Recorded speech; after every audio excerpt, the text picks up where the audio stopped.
యేసుక్రీస్తు నామములో మీ అందరికీ శుభములు తెలియపరుస్తున్నాను. Praise the lord. మీరందరూ బాగున్నారా? దేవుడు మిమ్మల్ని కటాక్షించే సమయం వచ్చేసింది.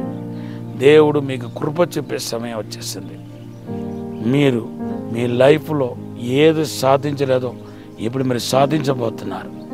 ఎత్తు పొలాలని సరిచేయబోతున్నాడు. అసాధారణమైన అద్భుతమైన కార్యాన్ని మీరు చూడబోతున్నారు. దేవుని హస్తం మీ పైన ఉండటం నేను చూస్తున్నాను. దేవుడు మనం దీవించబోతున్నాడు. ఈరోజు దేవుడు మనకిచ్చిన వాగ్దానం కీర్తన 89:20-21.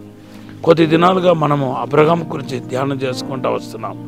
అబ్రహాం కానాన్ దేశాన్ని విడిచిపెట్టి ఐగుప్తు దేశానికి వెళ్ళినప్పుడు తన భార్యను అపహరించుకున్నాడు. ఐగుప్తు దేశ రాజు అయిన ఫరో. తర్వాత దేవుడు ఆమెను అద్భుతంగా విడుదల చేసి మరలా అబ్రహాం దగ్గరికి తీసుకుని రావటాన్ని మనం చూస్తున్నాం. అవును, ఇంకా తిరిగి రాదని అబ్రహాం అనుకుని ఉంటాడు. తన భార్య అపహరించబడింది, ఇంకా తిరిగి రాడు. పైగా ఒక రాజుగారి చేతిలో చిక్కుకుంది కాబట్టి రావటానికి ఛాన్స్ లేదని ఆయన ఎంతో బాధపడి ఉండవచ్చు. కానీ పోగొట్టుకున్న తన భార్యను, తన నుండి దూరం చేయబడిన తన భార్యను దేవుడు తిరిగి తీసుకుని వచ్చాడు. దేవుని బిడ్డలారా, ఈరోజు పరిశుద్ధాత్మ దేవుడు మీ అందరితో మాట్లాడుతున్నాడు. మీ జీవితంలో ఏదైతే మీ చేతుల నుండి తొలగిపోయో, ఏదైతే విలువైనది తొలగిపోయిందో అవన్నిటినీ దేవుడు మీకు తిరిగి సమకూర్చబోతున్నాడు. మీలో కొంచెంమంది ఆధ్యాత్మికమైన ఆశీర్వాదాన్ని పోగొట్టుకున్నారు. మీరు వాటిని తిరిగి పొందుకోబోతున్నారు. లూకా సువార్త 15-1-7 వచనాలు చదివితే, ఒక మంచి కాపరికి 100 గొర్రెలు ఉంటే ఒక్క గొర్రెపిల్లను పోగొట్టుకున్నాడు. ఆ గొర్రెపిల్ల మరలా తన దొడ్డికి చేర్చబడినట్టుగా పరిశుద్ధ గ్రంథంలో చూస్తున్నాం. అవును, అబ్రహాంను విడిచి శారా వెళ్ళి మరలా తిరిగి అబ్రహాముకు గూటుకు చేరిందో అలాగే ఈ గొర్రెపిల్ల కూడా తొలగిపోయి మరలా చేరినట్టుగా మన పరిశుద్ధ గ్రంథంలో చూస్తున్నాం. గొర్రెపిల్ల అంటే ఆధ్యాత్మికమైన ఆశీర్వాదాన్ని చూపిస్తుంది. గొర్రెపిల్ల అనగానే రక్త ప్రోక్షణ గుర్తుకొస్తున్నాయి, పాప క్షమాపణ గుర్తుకొస్తున్నాయి, ఆ యాజకుడు గుర్తుకొస్తున్నాడు. ఇవన్నిటిని బట్టి ఆలోచిస్తే దేవుని బిడ్డలారా, ఇది ఆధ్యాత్మికమైన ఆశీర్వాదాన్ని, ఆత్మ సంబంధమైన ఆశీర్వాదాన్ని చూపిస్తుంది. ఆత్మీయంగా మీరు ఏది నష్టపోయినా దేవుడు మీకు తిరిగి ఇవ్వబోతున్నాడు. దీనిలో ఎటువంటి డౌట్ లేదు.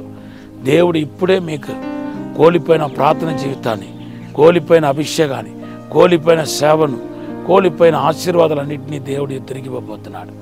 అంతేకాదు, మానవుడు భూ సంబంధం కూడా చాలా నష్టపోతున్నాడు. ఈ దినాల్లో అనేక కార్యాలు మనం చూస్తున్నాం. చాలామంది ఫైనాన్షియల్గా దెబ్బతింటున్నారు. కొంతమంది చూస్తేమో ఆరోగ్యం చీలించిపోతుంది. కొంతమంది చూస్తేమో దేవుని బిడ్డలారా ఆస్తిపాస్తులు పోగొట్టుకుంటున్నారు. దుర్మార్గులు, దుష్టులు మరి మీ ఆస్తులకు ఆశపడి మోసగించి తప్పుడు లెక్కలు రాసి తప్పుడు పేపర్లు సృష్టించి ఈరోజు మీ ఆస్తులు అపహరించినట్టుగా అనేక మంది చెప్పవచ్చు. అటువంటి కార్యాలు ఎవరి జీవితంలో అయినా జరిగి ఉంటే దేవుడు వాటిని తిరిగి ఇవ్వబోతున్నాను మాట్లాడుతున్నాడు. మీరు ఆశ్చర్యపడవద్దు. మీరు చేయాల్సిన పని ఏంటో తెలుసా? 10 వెండి నాణ్యాలను పోగొట్టుకున్న స్త్రీ ఎలాగైతే దీపాన్ని వెలిగించి దాన్ని వెతికి ఆ వెండి నాణ్యం తిరిగి తీసుకుందో మీరు కూడా దీపాన్ని వెలిగించాలి. ఆ దీపం ఏంటో తెలుసా? దేవుని యొక్క వాక్యం.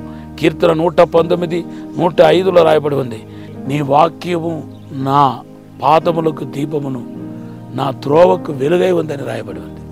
కనుక దేవుని యొక్క వాక్యం మీలో వెలిగించబడిన కాక, దేవుని యొక్క వాగ్దానం మీకు చెప్పబడిన కాక, దేవుని యొక్క ప్రవచనం మీకు మారుమోగున కాక.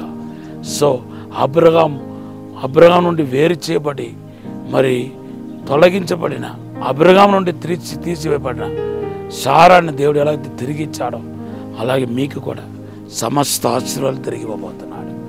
దావీదు నష్టపోయిన అన్నిటి తిరిగి పొందుకున్నాడు. మీరు కూడా పొందుకోబోతున్నారు. శత్రు చేతులు పోగొట్టుకున్నవి మీకు తిరిగి ఇవ్వబడబోతుంది. ఇదే విశ్వాసంతో మీరు ఈరోజు స్టార్ట్ చేయండి. దేవుడు మన దీవించిన కాక. పరిశుద్ధము నమ్మకమైన పరలోక తండ్రి, నీకు వందనాలు, స్తోత్రాలు ప్రభా. తండ్రి, పోగొట్టుకున్న సమస్తాన్ని తిరిగి దయచేయమని అడుగుతున్నాను, ఆశీర్వదించమని అడుగుతున్నాను. అద్భుత కార్యం జరిగించమని, బలపరచమని, వర్ధల చేయమని యేసు నామములో అడిగి వేడుకుంటున్నాము తండ్రి. ఆమేన్. ఆమేన్.